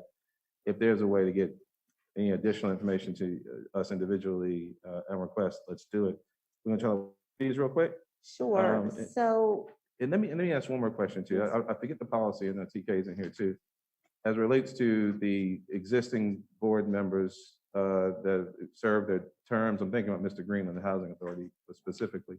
Are we able to reappoint if someone's rendering excellent service? I forget the term we used. That's an option. if they've already used up the, The terms. Okay, I know we're only taking up, we've been holding on we've had other applicants in there as well. And we have Mr. Cromartie, which I think is a. yeah, the Housing that's a Authority is reappointment. on here, I think specifically for the reappointment of Mr. Cromartie, Mr. Mayor, but I think that you all can make a Yeah, decision that's to right. Yeah, do the that. I prerogative. think, I mean, Teresa. I just would want to make have sure we're not to- in conflict with any housing authorities, which I think obviously it's our prerogative at the point. I was just thinking through that a little. And that's another good situation. We got a lot of good applicants there, so that's not. Sure.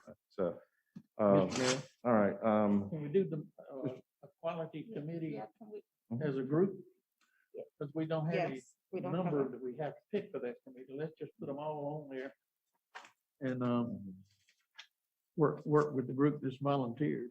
Yeah, Don't- I would move approval of, I This- do know that, well, I don't see him in here at this point, but I know that Mr. Rickman had questions about he number asked, 37. asked me about that. We've discussed it. Okay.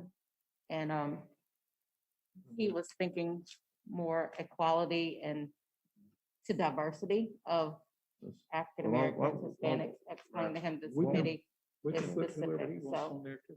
He's Well, fine with that. well, He's fine with moving on it. Okay, let's, well, I let's- am making sure that I want to make everybody's sure, I would certainly make sure. that- item We is on can the wait. agenda Oh, today. we're that they gonna wait speak for to. Mr. Rickman to come back in the Yeah, room. that would Okay. be good. All right, yeah, so let's go to Okay. Housing Authority real quick. So, All right. You want, yes, unless you want to wait? I mean,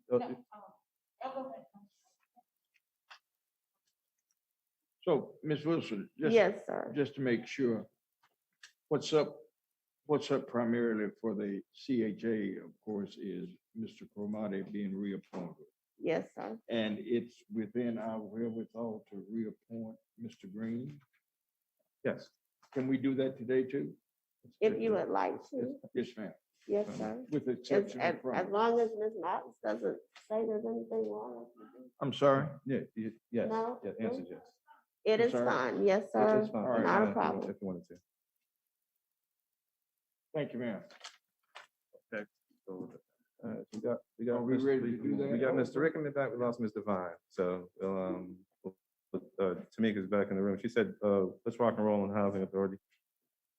We'll take up the, Daniel, the question that came up is, I think you had some questions. I think you and Ms. Devine may have already resolved them on Advisory Committee on Equality. I wasn't aware, so I didn't want you to miss Yeah. the discussion. Okay, all resolved, okay. I'm sure she wants to be in the room for the motion, so we'll wait. Let's go to the Housing Authority, take up the appointment we can do them separately, the appointment of, reappointment of Ernest Cromartie. Move for approval. Is there a second? Second. Any discussion? Move the previous question, clerk call the roll. Mr. Brennan. Yes. Mr. Rickman. Yeah. Mr. McDowell. Yes. Mr. Duval. Aye. Mr. Vine, Mr. Davis, Aye. Mayor Benjamin. Aye. I know that Mr. Green has been the residential commissioner since March of 16. I know our policies allow for the reappointment of someone on the term for exceptional service, and I think it's clear Mr. Green's been a fantastic commissioner. I'd support his reappointment for one last term as the Housing Authority executes on these various projects, major projects, $500 million worth of projects that they've been working on, and I'll move to the reappointment. Move, Mr. Mayor. Moving second, any discussion? With the previous question, clerk call the roll. Mr. Brennan. Yes. Mr. Rickman. Aye. Mr. McDowell. Yes. Mr. Duval. Aye. Mr. Vine, Mr. Davis, Aye. Mayor Benjamin. Aye. DDRC, Um, you got something, Dan? I have really been trying to find somebody. It's not easy to find an architectural historian. It is not, and we're very limited. I did reach out to Scott Garvin and several other folks who have done a lot of projects in town and asked them if they could try to help. And they're trying to help us find somebody, but I have struggled. That is a very hard position to find. How about if we do this? Is Krista still here? Chris, Missy, would we talk to Amy? I know we're trying to, again, this is probably, I think, of all the different positions I think we've had more challenges with this one than anyone else. Can you guys maybe give Daniel some good options that might not reside in District 4? Just some really good people. And we'll just have to defer to that recommendation, someone who meets the criteria. And we'll take that up at the next meeting, all right? And see if we get someone applying. Ashley, we'll open up the architectural historian for another couple weeks. You guys get Mr. Rickman some recommendations. He feels comfortable with someone, and we'll bring it back up. Again, it may not be District 4, but someone that we feel good about. All right? Yes, sir. All right, that was the only one for DDRC, am I correct? Yes, sir. Yeah, so we're gonna, architectural historian, to make Daniel agreed, all questions are answered on the ACE committee. You want to make a motion? I would move approval. What do you need me to say the name? I move approval of Todd Shaw, Dylan Gunnels, Darius Jones, Tara McRaven, Tyson Lusk, Tanya Hatton, Jeff March, Brent LaFever, and Cian Rivera to the Advisory Committee on Equality. Mr. Duval, you want to second that? Second. Any discussion? Move the previous question, clerk call the roll. Mr. Brennan. Yes. Mr. Rickman. Aye. Mr. McDowell. Yeah. Mr. Duval. Aye. Mr. Vine. Aye. Mr. Davis, Aye. Mayor Benjamin. Aye. Next, we have the Food Policy Committee. All right, so what we're gonna do here, y'all, we've been I think, waiting on a lot of folks here. So we have 11. Yes, we have 11 11 vacancies. slots.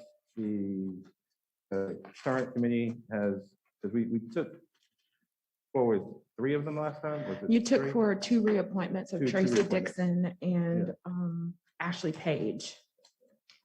And those 11 vacancies are outside of their reappointments. And then the committee has also provided recommendations as well.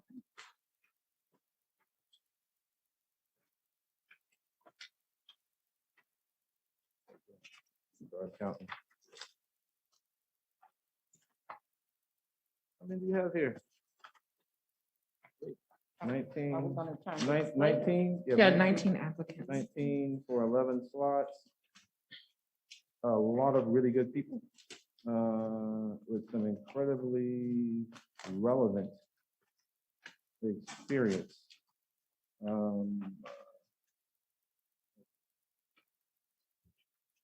I think we should not take persons outside the city limits because we've got plenty of inside the city limits. What is that?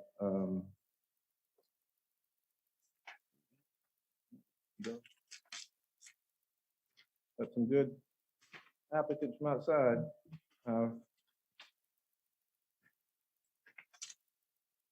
Guys get downright nativistic sometimes. All right. So that gets us closer.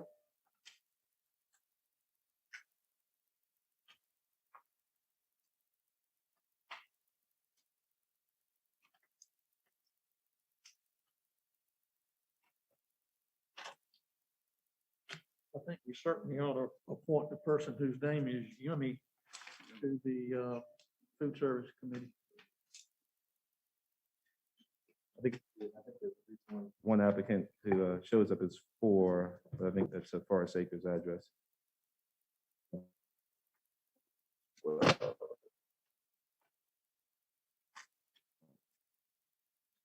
I would, I know very few of these individuals personally.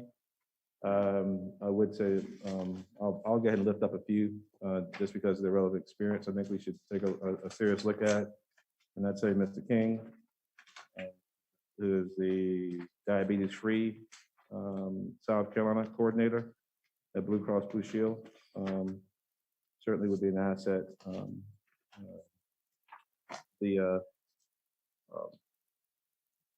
That's District 4. Well, that's actually outside city limits too, but the business is in District 4. You have food bank employees, Midlands Hope Food Bank, have a mission. Help me out here. May. Public health PhD student, and Mr. Drugger. Mr. Espinizo. I'm sorry, Mr. Guillermo Espinizo. I can't hear you. Well, I'm sorry, man. Guillermo Espinizo, Okay. not in the, I guess any district, but you know, with these donut holes, Mr. Mayor, could be very close to a district. Senior Planner Development Director, Central Midlands Council of Governments. I think that's a good fit. I'd say, May Salma, never think of her last name. Yeah. Yeah, May with food share. Absolutely, Director of Policy and Advocacy. And obviously, and Ashley, would you help lift up the names of the recommendations from the committee as well, real quick? Yes, Jabari Broderick, Roderick Duggar, Lauren Ekstrom, Guillermo Espinoza, Regina Greer, Quinn Hayes, Jennifer Lobel Khan, Zach King, Tyler McDonald, Ome Sama Mdula, Yumi Weathersby. Those are recommendations. How many were they?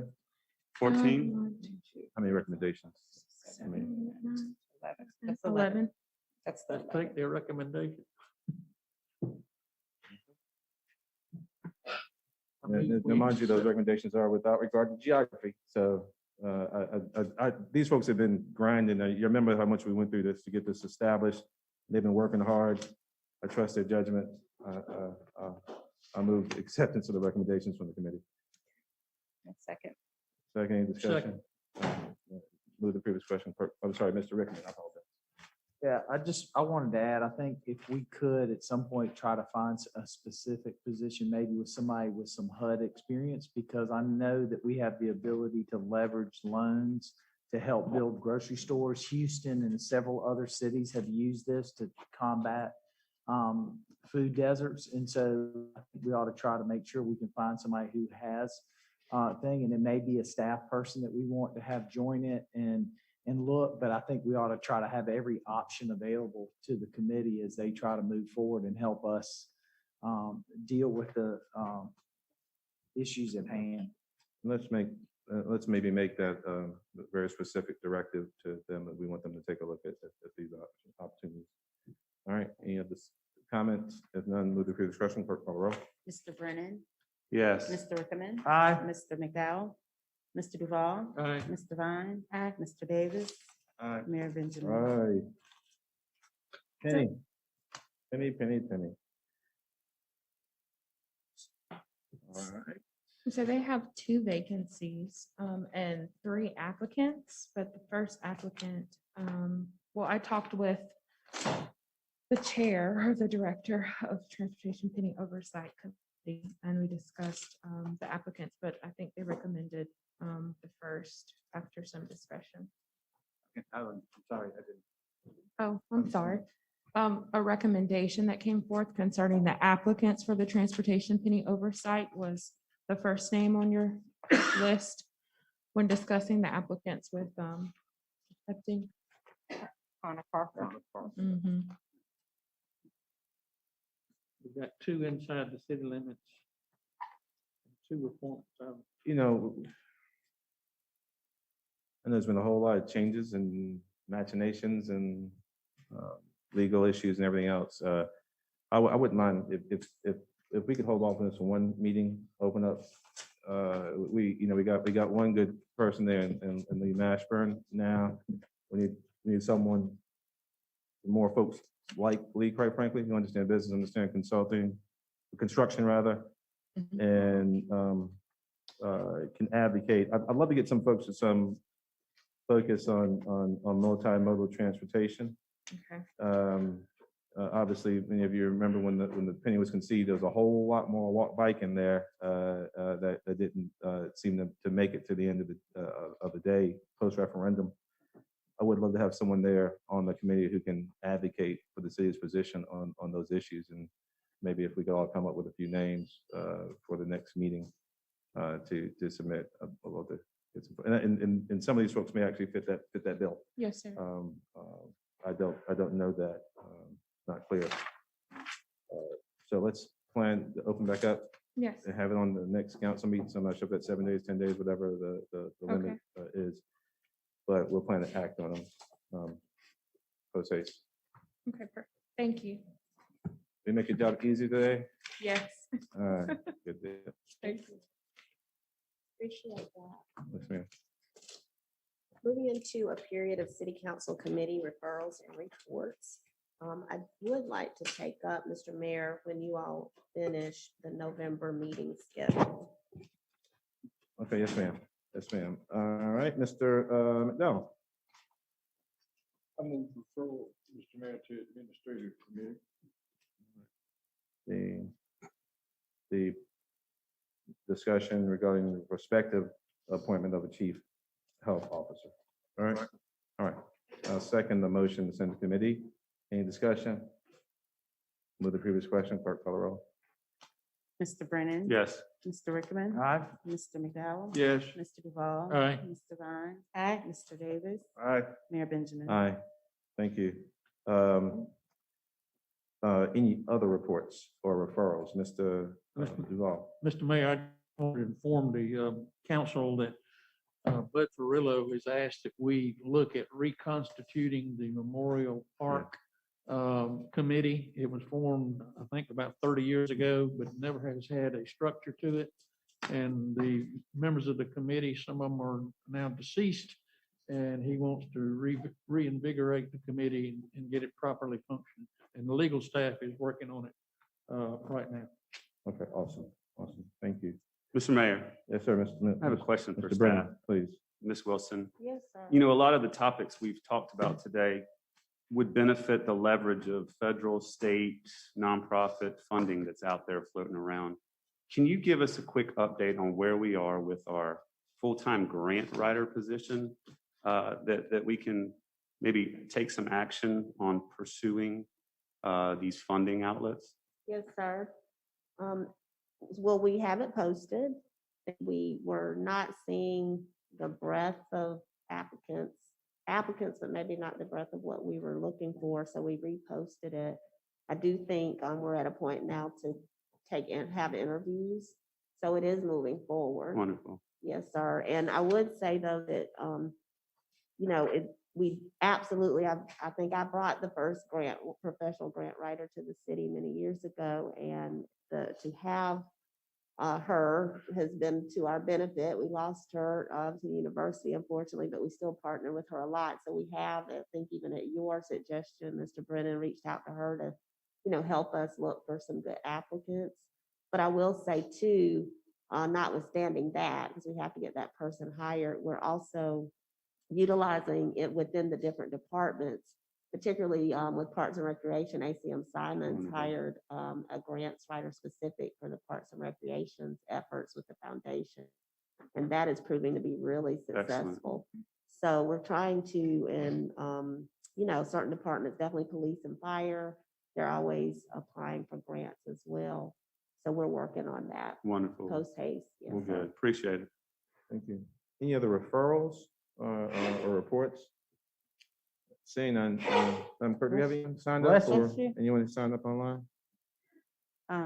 We have an individual who signed up upon arriving to the meeting, Ms. Glover, she's here in the room, but there are no callers on the line in the speakers queue.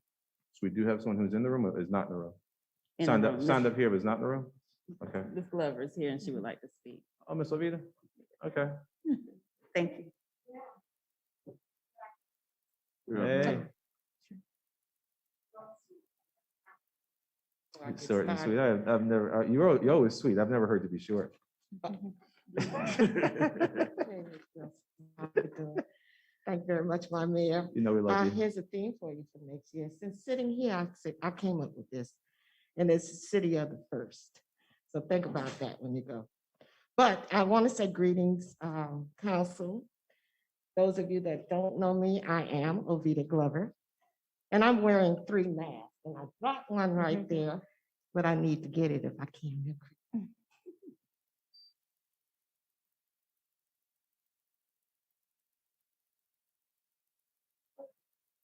So the first mask that I'm wearing today, and I want to say I appreciate the opportunity to come before you.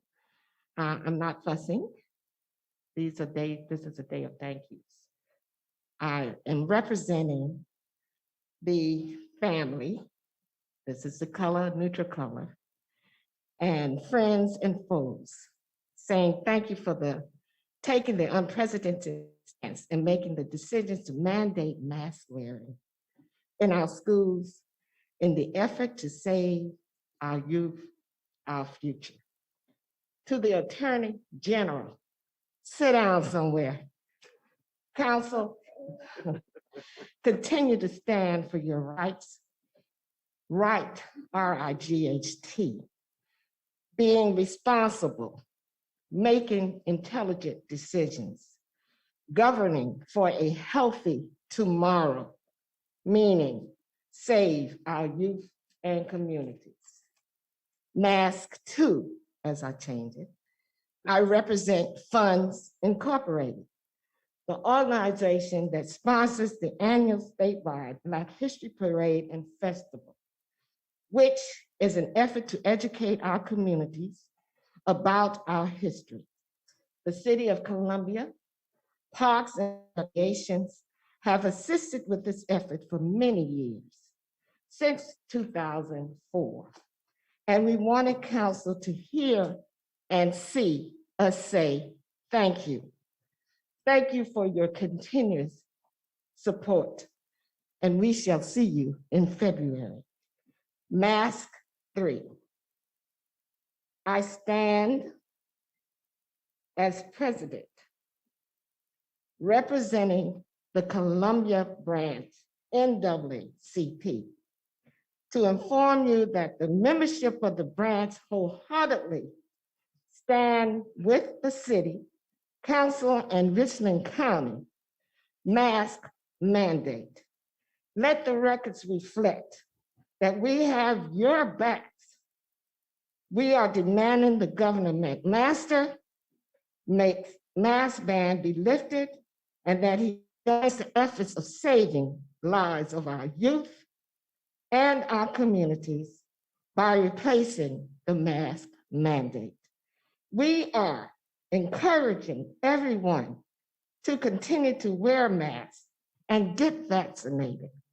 To the community, save our lives by saving your life.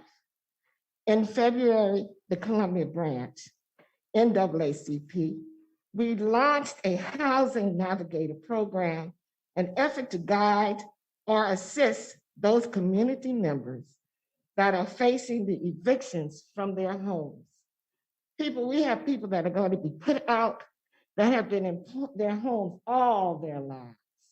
We are there to help navigate them through a system.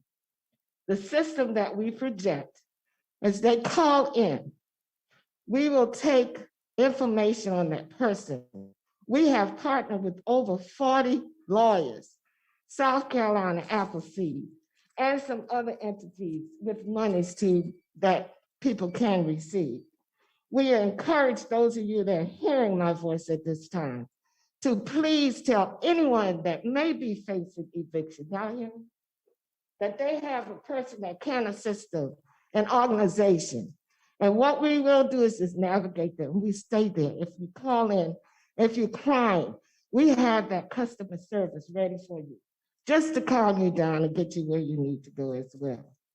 To this date, we have been able to guide and assist over 120 families since February.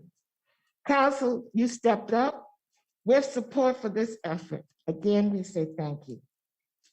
I, on the other hand, would like to say, a lot of people say, where is the NAACP? My last statement at this point, Columbia Branch is a quiet storm.